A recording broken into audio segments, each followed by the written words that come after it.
अज़ुबिल्लाहिमिनश्शैतानिर्रजीम बिस्मिल्लाहिर्रहमानिर्रहीम। मेरे मुअज़्ज़ज़ सामीन, आपका खैर मक़दम है यूनानी वीडियो लेक्चर सीरीज़ में। इंशाअल्लाह आज कुछ मज़ीद क़ल्बी अमराज़ के मुंसलिक गुफ्तगू करेंगे। ये आप फिगर देख रहे हैं हार्ट्स का, जिसको आपने कई बार देख रखा है। इसमें 4 chambers, right atrium, right ventricle, left atrium, left ventricle, यानी 4 चैम्बर्स होते हैं और 4 ही वाल्व्स होते हैं। यहाँ पर आपको ट्राइकस्पिड वाल्व है जो राइट एट्रियम और राइट वेंट्रिकल के बीच में है। इसे ट्राइकस्पिड वाल्व इसलिए कहते हैं कि इसमें 3 कस्प होते हैं। उसी तरीके से लेफ्ट एट्रियम और लेफ्ट वेंट्रिकल के बीच में बाइकस्पिड या मिट्रल वाल्व होता है। बाइकस्पिड से मुराद इसमें 2 कस्प होते हैं। इसके अलावा इन 2 वाल्वों के अलावा 2 और वाल्व होते हैं जिनको सेमी ल्यूनर वाल्व या सम्मामात हिलाली के नाम से जानते हैं। सेमी ल्यूनर आधा चांद के मानिंद इनकी शक्ल होती है। हिलाल के माना भी चांद के होते हैं, तो चाहे समामात हिलाली कहें या सेमी ल्यूनर वाल्व्स कहें, ये 2 होते हैं। नंबर 1 आपको एवोर्टिक वाल्व, ये जो है वेंट्रिकल से आया हुआ खून एवोल्टा के जरिए पूरे जिस्म में पहुंचाया जाता है। इसको यूनानी तिब्बी इस्तिलाह में सम्मामात ताजी या एओर्टिक वाल्व के नाम से जानते हैं। दूसरा वाल्व आपका है जिसको पल्मोनरी वाल्व्स कहते हैं। इसे हिलाली रेवी के नाम से जानते हैं क्योंकि इसके ज़रिए राइट वेंट्रिकल से खून फेफड़े में साफ करने के लिए भेजा जाता है।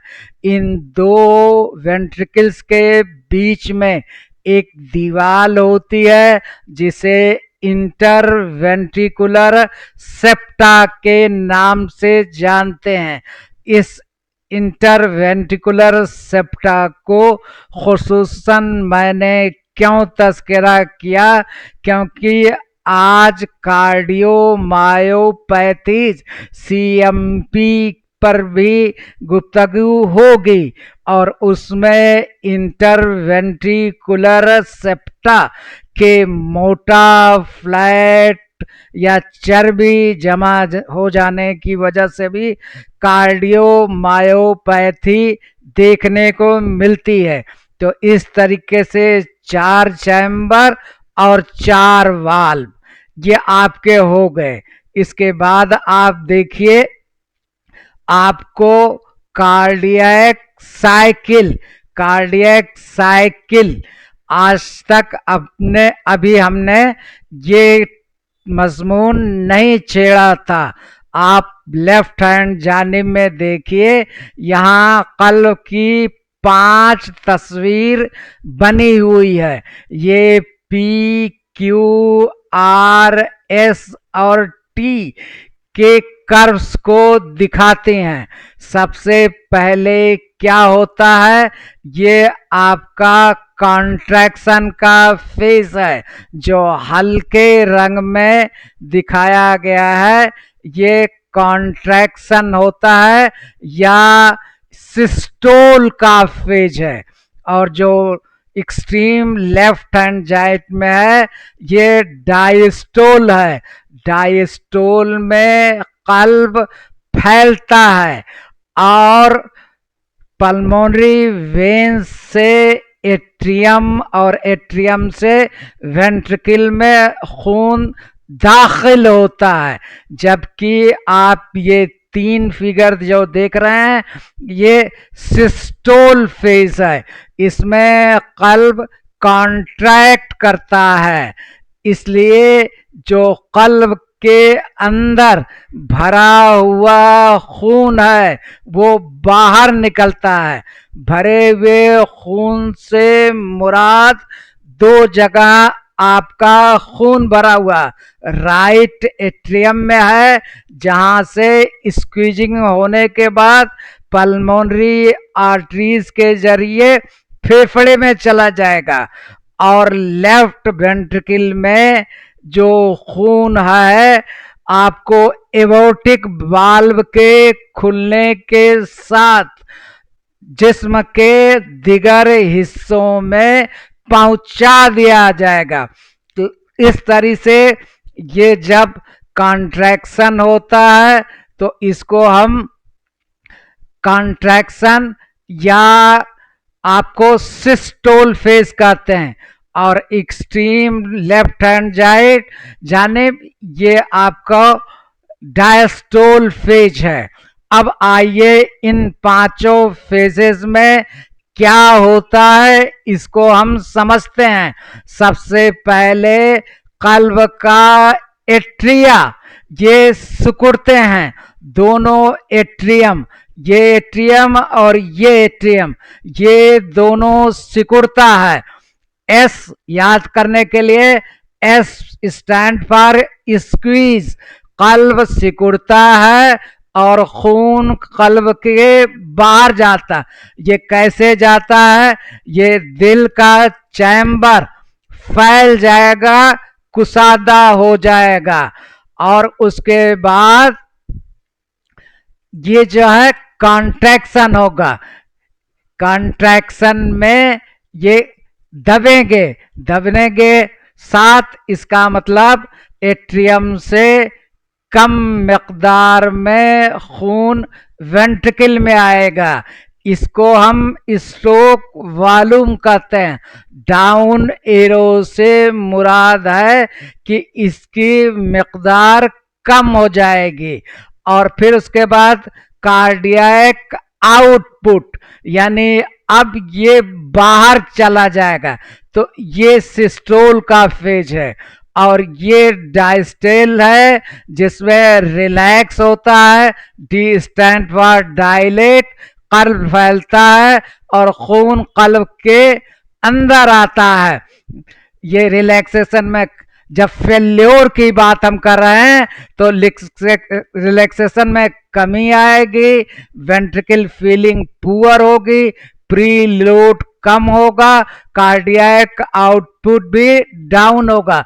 ये जो दोनों दिखाया गया है ये फेल्योर को दिखाया गया, डिसफंक्शंस को दिखाया गया।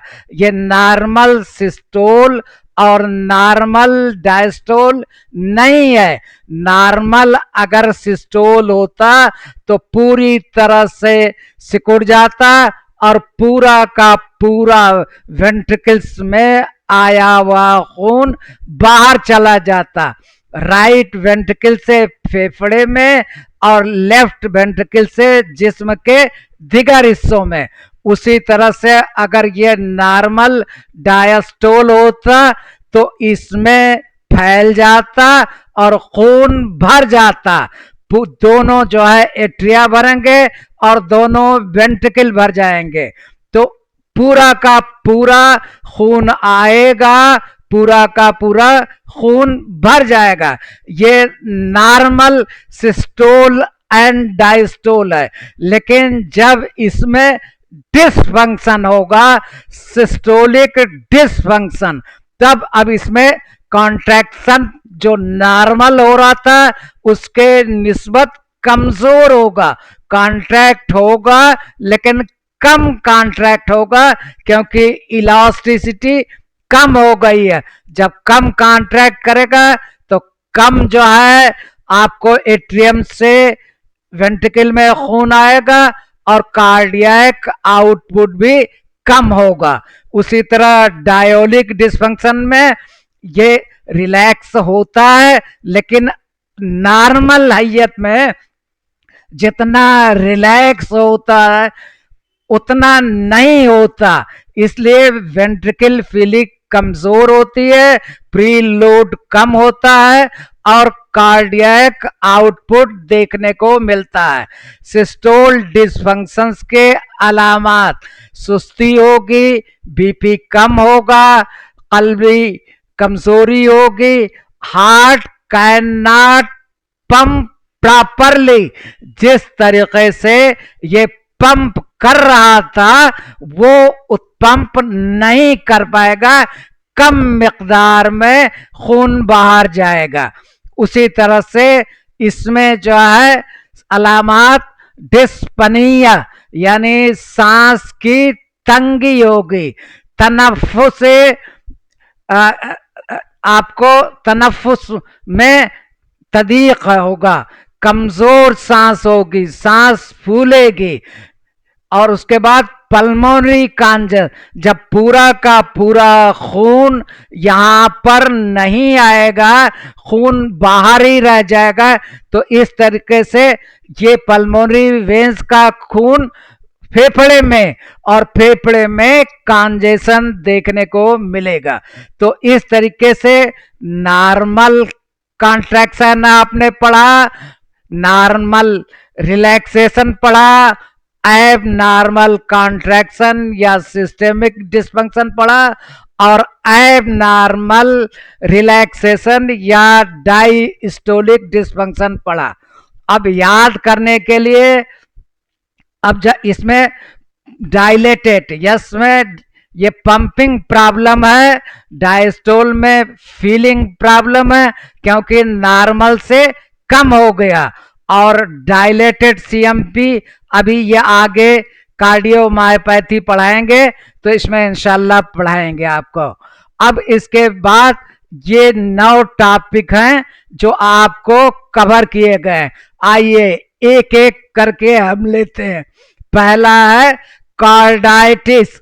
अक्सर तलबा को कंफ्यूजन होता है मायोकार्डाइटिस या कार्डाइटिस, ये दोनों एक ही हैं, सिर्फ मायोकार्डाइटिस कार्डाइटिस की एक किस्म है।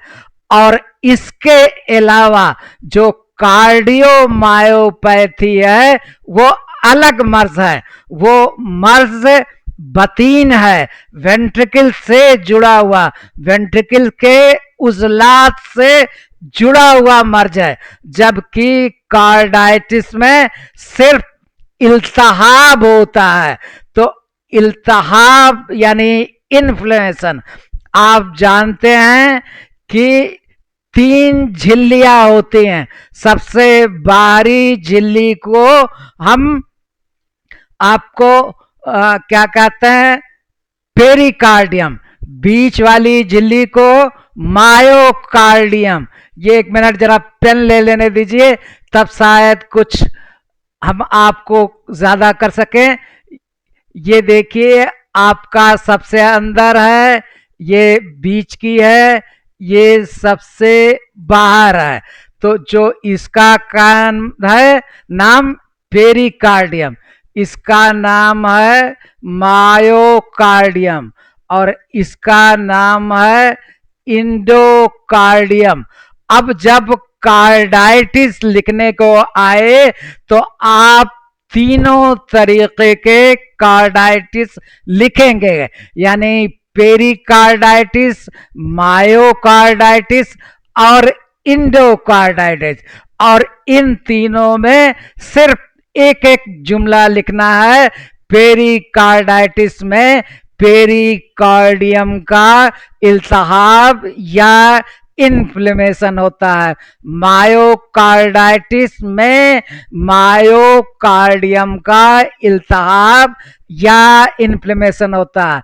इंडोकार्डाइटिस में इंडोकार्डियम का इन्फ्लेमेशन या इल्तहाब होता है। यही तस्वीर के जरिए दिखाई गई है। यह है आपका पेरिकार्डाइटिस, ये मायोकार्डाइटिस, ये हार्ट, ये इंडोकार्डाइटिस। अब इसके बाद आगे हम चलते हैं।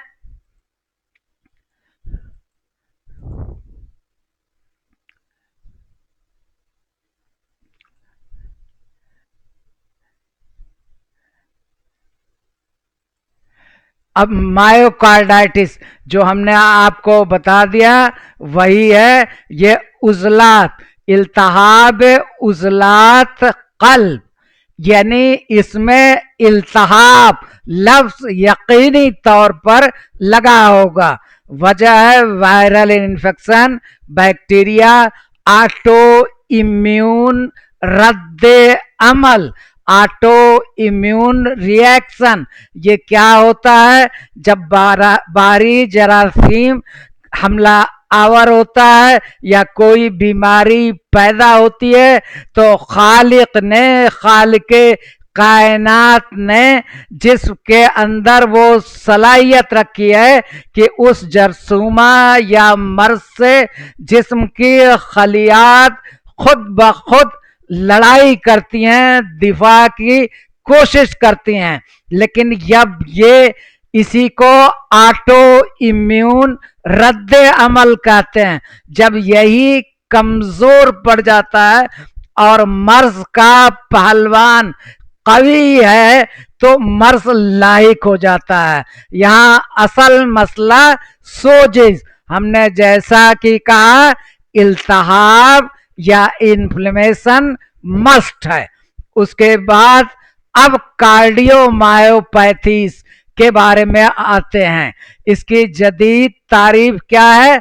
दिल के उजलात जिसमें साख और फंक्शन बगैर सोजिश के भी हो सकती है, मुतासिर होते हैं। यानी जो पहले आपने कार्डाइटिस पढ़ा उसमें सिर्फ और सिर्फ सोजिश थी, बकिया कोई दिक्कत नहीं थी। लेकिन यहाँ पर साख यानी एनाटॉमी और फंक्शन, अफआल, साख्त और अफआल दोनों मुतासिर होते हैं। इसमें सोजिश हो भी सकती है, नहीं भी हो सकती है, लेकिन इसमें खास नुक्ता है कि उसकी साख्त में फर्क पड़ेगा, उसके अफआल में फर्क पड़ेगा। इसीलिए इसे उजलात की बीमारी या कार्डियोमायोपैथी कहते हैं। पैथी आपने बीमारी, कार्डियो मीन्स कल्ब, ये कल्ब की बीमारी है, इल्तहाब नहीं है। इसमें साख्ती फर्क पड़ता है, स्ट्रक्चरल एनाटॉमी में फर्क पड़ता है, फंक्शन में भी फर्क पड़ता है। अब इसके अकसाम आपको डायलेटेड, हाइपरट्रॉफिक, रेस्ट्रिक्टिव देखने को मिलेगी। आइए आगे हम देखते हैं। अब ये डायलेटेड, इसमें कल्ब डायलेट हो जाता है, गुब्बारे की तरह फूल जाता है। जब फूल जाएगा तो क्या होगा? यूनानी इस्तिलाह में तौसी उजला कल्ब, तौसी उसअत से बना है, इत्तसा से बना है, फैल जाने से बना है, और यही इंग्लिश में डायलेट कहते हैं। अब होता क्या है? दिल के चैम्बर, खास तौर पर लेफ्ट वेंट्रिकल, आप देखिए ये नॉर्मल हार्ट है, यहाँ इसका वेंट्रिकल देखिए और यहाँ इसका वेंट्रिकल देखिए, यहाँ लेफ्ट वेंट्रिकल डायलेट हो जाता है और दीवार पतली हो जाती हैं, दीवार पतली हो जाती हैं। अब इसका नतीजा क्या होगा? पंपिंग कमजोर हो जाएगी, वेंट्रिकल से खून एवोल्टा में नहीं जा पाएगा, या जाएगा तो कम मिकदार में जाएगा।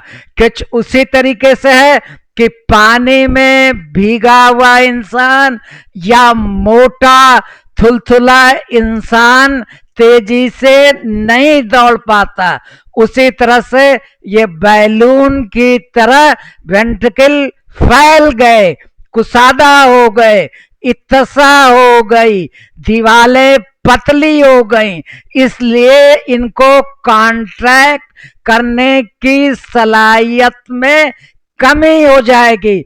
यानी वेंट्रिकल से आपको कम मिकदार में खून एओर्टा में जाएगा। इसका मतलब इसमें सिस्टोलिक डिसफंक्शन देखने को मिलेगा। यहां लिखा है जैसे गुब्बारा ज्यादा फूल जाए और कमजोर हो जाए। आगे हाइपरट्रॉफिक, इसमें खुसूसन आपको दिल के पुट्ठे थिक हो जाते हैं। यहां देखिए थिक, जो आपको शुरुआत में हमने दिखाया था कि हमने ये क्यों जो है आपको फिगर में इंटरवेंट्रिकुलर सेप्टा, और हमने कहा था कि इसको खास तौर से हमने लिया है क्योंकि इसका मायोकार्डियोपैथी में खास रोल है। तो वही थिक हो जा रहा है। यहां पर आप देखिए, यहां पर थिक, ये देखिए अब जो वहां पतला था, अब ये इतना कलर, ये सुर्ख लाल रंग को छोड़ दीजिए, वेंट्रिकल बहुत छोटा हो गया, लेकिन इंटरवेंट्रिकुलर सेप्टा काफी थिकेंड हो गया। ये पूरा हजम देखिए, आपको दिमाग में इस तस्वीर को बसा लीजिए, इतना थिक है। थिक एंड सेप्टा, दिल के पुट्ठे थिक हो जाते हैं, खास तौर से इंटरवेंट्रिकुलर सेप्टम, जिसको मैं बार बार आपको याद दिला रहा हूं। खून के बहाव में रुकावट आ सकती है और अचानक मौत।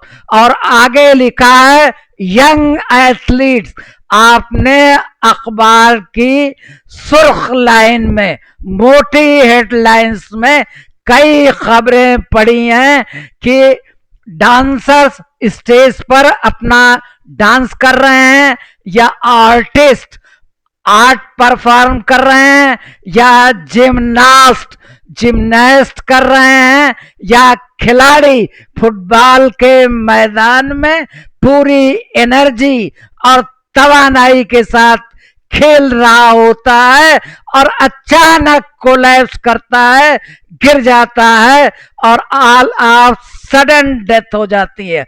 उसमें इनहेरेंट ये डिसीज होती है जिसका शुरुआत में इसे पता नहीं होता।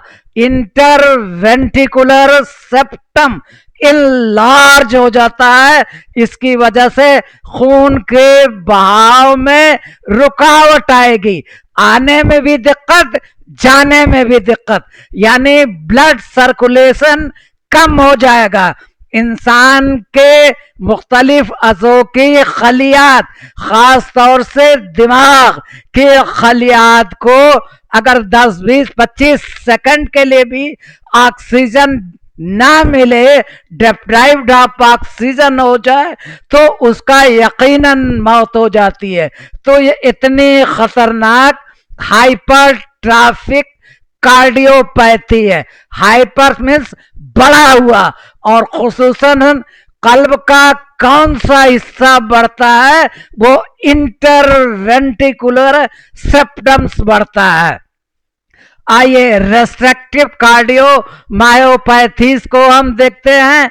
इसमें तसल्लुब, इसमें खास उर्दू लफ्ज है तसल्लुबे उज़ला कल्ब, यानी उज़लात में सख्ती। जहां जहां तसल्लुब का लफ्ज आता है उससे मुराद सख्ती के होते हैं। तसल्लुबे शराइन, एथेरोस्क्लेरोसिस, इस लफ्ज से आप पहले से वाकिफ हैं। तो यहां तसल्लुबे उजला, उजलात की तसल्लुब है। और किस चीज के उजलात?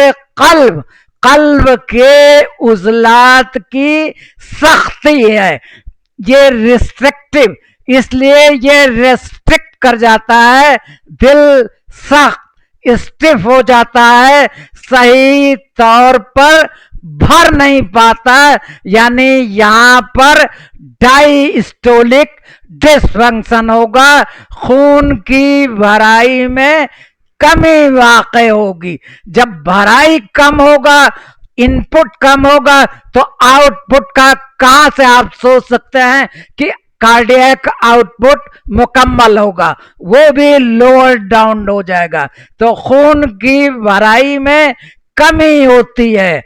आइए, एरिथमिक, एरिथमिक से मुराद इर्रेगुलर, इतलाल बैन ऐमन में इस्तराब नस्म, ये पूरा का पूरा खास तौर से बतीन, लेफ्ट वेंट्रिकल, राइट वेंट्रिकल में डिसफंक्शन होता है, इतलाल होता है, खलफसार होता है, जिसकी वजह से राइट वेंट्रिकल में चर्बी और फाइब्रोसिस, यहां देखिए दिखाया गया है चर्बी, ये चर्बी और fibrosis, fatty replacement of heart muscles, heart के, कल्ब के उजलात, खुसूसन दाहिना बतन, राइट वेंट्रिकल में फाइब्रोसिस या तसल्लुब या फैट का जमा हो जाना है, दिल के धड़कन बेतरतीब। इसी से इस कार्डियोमायोपैथी का नाम arrhythmogenic right ventricular cardiomyopathy, right ventricular क्यों कहा गया? क्योंकि यह खुसूसन राइट वेंट्रिकल में होता है। इसके पहले जो आपने पढ़ा था लेफ्ट वेंट्रिकल ज्यादा था, इसमें राइट वेंट्रिकल कार्डियोमायोपैथी है। राइट वेंट्रिकल से कल्ब से जुड़ी हुई बीमारी है ये राइट वेंट्रिकल कार्डियोमायोपैथी का। अगर उर्दू में तर्जुमा करें तो दाएं बतन के कल्बी अमराज, और एरिथमिक से मुराद इर्रेगुलर, कभी सही फंक्शन करेगा और कभी खराब फंक्शन करेगा, और इसीलिए ये बहुत ही खतरनाक होता है। आइए अब ये देखिए इसी का मुआवजना डायलेटेड में दिल का गुब्बारा, गुब्बारे की तरह दिल फैल गया, दीवारें पतली हो गई, कमजोर गुब्बारा है। ये सिस्टोल डिसफंक्शन यानी पंपिंग एक्शन में कमी वाक़ई हो गई, खून जो है आपको बाहर नहीं जा पाएगा सही तरीके से। हाइपरटोनिक दिल मोटा, हाइपर मोटा, रास्ता तंग, और इसकी वजह से भराई में मुश्किल होती है। इसको हम डायस्टोलिक डिसफंक्शन, और रिस्ट्रिक्टिव में दिल सख्त हो गया, ये खुलता ही नहीं, इसलिए कहां से भरेगा? इसलिए डायस्टोलिक डिसफंक्शन। ARVC में चूंकि एरिथमिक है इसीलिए प्लस माइनस सिस्टोलिक, यानी दिल से खून निकलने में कमी वाक़ई होती है, कभी होती है और कभी नहीं होती है एरिथमिक, लेकिन है सिस्टोलिक। आइए आगे बढ़ते हैं।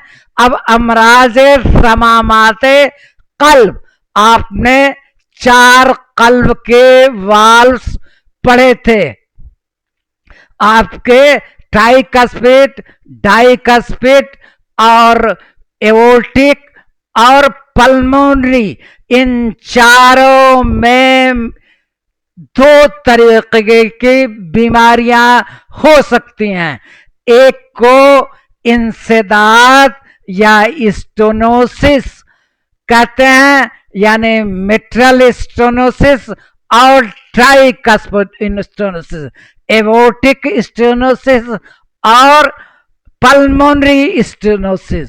ये चारों में से किसी भी एक में बाल में अगर सख्ती आ रही है, तसल्लुब आ रहा है, उजलात सख्त हो जा रहे हैं, खून अंदर सही तरीके से नहीं जा रहा है, सुराख तंग हो गया, तो इसको हम स्टेनोसिस कहते हैं।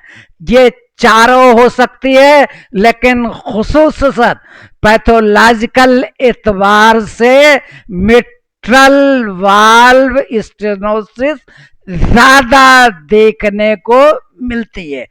उसी तरीके से इन चारों बाल में दूसरी बीमारी जिसको हम रिगरग्रेशन कहते हैं, यानी जो तबई अंदाज है, इधर से आया और बाहर चला गया, इधर से आया बाहर चला गया, लेकिन रिगरग्रेशन में ये वापस लौटने लगेगा, यानी वेंट्रिकल का खून आपको एट्रियम में लौटेगा, लेफ्ट एट्रियम में, राइट वेंट्रिकल का राइट एट्रियम में। इसको हम रीगर्जिटेशन या वापसी कहते हैं। आइए हम आगे देखते हैं। अब यही जो आपको इसको तदीक ज़ुलरासीन या मिट्रल स्टेनोसिस, तदीक ज़ुलरासीन इसलिए मैंने लिखा है खुसूसन क्योंकि आपके सिलेबस में यही लफ्ज इंग्लिश में लिखा हुआ, ट्रांसलिटेशन किया गया है, इंग्लिश नहीं बल्कि ट्रांसलिटेशन, इसी को इंग्लिश में, रोमन इंग्लिश में लिख दिया गया। तदीक के माने सुराख का तंग हो जाना, तो ये मिट्रल में भी हो सकता है और एओर्टिक में भी हो सकता है, आपको उसके बाद पल्मोनरी में भी हो सकता है, और आपके क्या कहते हैं बाइकस्पिड में भी हो सकता है, ट्राइकस्पिड में, लेकिन खास तौर से मिट्रल स्टेनोसिस और एओर्टिक स्टेनोसिस में मिट्रल वाल्व तंग हो जाता है। अगर तदीक ज़ुलरासीन से मतलब मिट्रल वाल्व, तदीक मीन्स तंगी, तदीक नफ्स आपने बहुत पढ़ा होगा, जब रेस्पिरेटरी डिसीजेस बढ़ते हैं तो तदीक के लुग़वी माना तंग हो जाने के, यहां मिट्रल वाल्व तंग हो जाता है, इसको तदीक ज़ुलरासीन। अलामात, सांस फूलेगी, थकन होगी, दिल की धड़कन तेज, यानी आपको टैकीकार्डिया, क्योंकि जल्दी जल्दी करेगा ताकि कि खून की फराहमी को पूरा कर सके। उसी तरह तदीक एओर्टा, एओर्टिक स्टेनोसिस, इसमें लफ्ज खाली बदल देना है, इसमें एओर्टिक वाल्व का तदीक या तंगी होती है, सीने में दर्द, चक्कर और बेहोशी देखने में मिलती है। अब उसके बाद कसूर ज़ुलरासीन, ज़ुलरासीन को अभी आपने पढ़ा मिट्रल, और कसूर जो है इनकॉम्पिटेंस या रिगरजिटेशन का नाम है, यानी मिट्रल रिगरजिटेशन,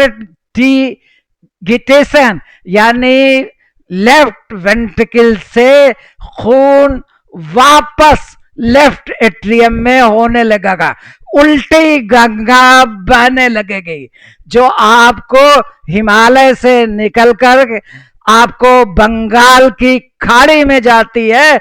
यहां पर बंगाल की खाड़ी से हिमालय पर चढ़ने लगेगी। हालांकि ये मुमकिन नहीं है, लेकिन यहां पर होता है।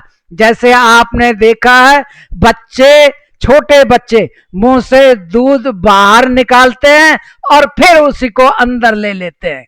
यही है रिगर्जिटेशन, वापस हो जाना, जहां से आया वहीं वापस। लेफ्ट वेंट्रिकल में आया, लेफ्ट एट्रियम में वापस। कसूर फुल रासिन मिट्रल इनकॉम्पिटेंस, उसी तरह कसूर औरता। अब इसमें क्या होगा, जो एवोटिक एवोल्टा में चला गया था वो फिर जो है नीचे आ जाएगा लेफ्ट ये राइट वेंट्रिकल में। इस तरीके से एवोटिक इनकॉम्पिटेंस। अब आइए, अब उसके बाद आखिर में हम पहुंच चुके हैं दवाउल कल्ब या रिमाइटिक हार्ट डिसीज। इसमें इंसान की कुदरती कुव्वते मुदाफ़त ऑटो इम्यून डिफिशियंसी हो जाती है, यानी दिफाई निज़ाम जो कुदरत ने दिया है उसमें कमी वाक़ई हो जाती है, लड़ने की सलाहियत कम हो जाती है। ये बीटा स्ट्रेप्टोकाकल और लैंसफील्ड ग्रुप ए की किस्म है। बैक्टीरिया का नाम बीटा स्ट्रेप्टोकाकल लैंसफील्ड ग्रुप ए। जो लैंसफील्ड लफ्ज हम कह रहे हैं, एक साइंटिस्ट थे जिन्होंने बैक्टीरियल स्टेनिंग पर बहुत काम किया था और उसमें ग्राम पॉजिटिव, ग्राम नेगेटिव और बहुत सारे फिर फर्दर क्लासिफिकेशन। तो बीटा स्ट्रेप्टोकाकल लैंसफील्ड ग्रुप ए के जरसूमा के हमले की वजह से ये पहले नाक के जरिए गले में जाता है और गला खराब होता है। यहां देखिए पैथोजेनेसिस लिखी गई है। पहले ये सांस के जरिए गले तक पहुंचा, गला खराब हुआ और आपको इसके नतीजे में रिमाइटिक फीवर, ये आपका दवाउल कल्ब खुदारी सिलेबस में 2 जगह है। एक तो कल्बी अमराज में भी है और दूसरा हुम्मियात जो फीवर का चैप्टर है उसमें भी यह आया हुआ है। लेकिन अगर आप क्रक्स समझ लेंगे तो चाहे यहां आए, चाहे वहां आए, चाहे एग्जाम में आए या इलाज को, आपको बीटा स्ट्रेप्टोकाकल लैंसफील्ड ग्रुप ए के जरसूमा इंसान के नाक और तनफुस ट्रैकिया वगैरह को पार करते हुए गले में पहुंचते हैं। पहले रिमेटिक फीवर पैदा होता है और इस फीवर के नतीजे में ऑटो इम्यून डिफिशियंसी, मुदाफ़ती रद्दे अमल कमजोर हो जाती है और उसके नतीजे में वाल्व खराब हो जाते हैं। मुतासिरा वाल्व ज्यादातर ये मिट्रल वाल्व में देखने को मिलता है। ये जो ऑटो इम्यून डिसऑर्डर्स है, इसमें चंद लफ्ज और जरा सुकून के साथ सुन लीजिए। इसमें क्या है कि एंटीबॉडी और एंटीजन, आपने नाम सुना होगा। एंटीजन से मर्ज पैदा होता है और एंटीबॉडी पैदा होने वाले मर्ज को हलाक कर देती है।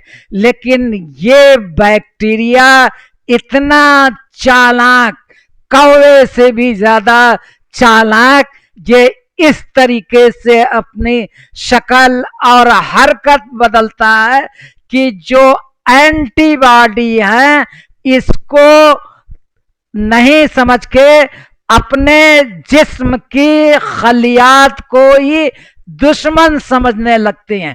यानी ये जरसूमा जिस्म की खलियात की सवाहत अख्तियार कर लेता है और इसके सवाहत और जिस्म की खलियात दिगर खलियात की शबाहत, उसके कारकर्दगी, उसके खुसूसियत में इम्तियाज करना, फर्क करना एंटीबॉडी के लिए मुश्किल हो जाता है। और जब मुश्किल हो जाता है तो बजाय स्ट्रेप्टोकाकल को मारने के जिस्म की खलियात अपने ही जिस्म के खलियात को मारने लगती हैं, किल करने लगती हैं। ये खास तौर से आपको ये सेरिब्रल नर्वस सिस्टम में होता है, जिल्द में होता है, आपको रीढ़ की हड्डी में होता है, नीचे इस तरीके से 5 मुकाम पर ये रिमेटिक डिसऑर्डर्स देखने को मिलता है, रिमेटिक फीवर के अलामात देखने को मिलता है। ये मिमिक करता है, जैसे कि अगर दुश्मन की फौज में, अगर दुश्मन की फौज हमारे फौज के अंदर दाखिल हो जाए और वही लिबास, वही सूरत, शक्ल और सब कुछ जैसा कि अपने फौज का है अख्तियार कर ले, तो फिर उसके बाद मुश्किल हो जाता है और फिर उसके बाद लड़ाई शुरू होती है तो अपने ही को जो है मारने लगते हैं। इस तरीके से दवाउल कल्ब, हिदारी, यह कल्बी अमराज मिट्रल वाल्व को भी मुतासिर करता है और इसके नतीजे में रिमेटिक फीवर, हुम्माए हदारी भी देखने को मिलता है। पहले अटैक हुआ, तनफुस के जरिए गला को खराब कर दिया, आपको हुम्माए हदारी या रिमेटिक फीवर देखने को मिला। फिर उसके बाद मुदाफती रद्द अमल कमजोर हो गया, इसके नतीजे में बाल्ब खराब हो गया। जब बाल्ब की खराबी होगी तो या तो स्टेनोसिस होगी या रिगर्जिटेशन होगा, सही मिकदार में न तो खून कल्ब के अंदर दाखिल होगा न सही मिकदार में कल्ब से बाहर जाएगा। तो नतीजा यह होगा कि बहुत दिक्कत और दुश्वारियां पेश आएंगी। अगर जरा सा भी मेरी मेहनत आपको अच्छी लगती है तो बराए करम लाइक, शेयर एंड सब्सक्राइब कीजिए।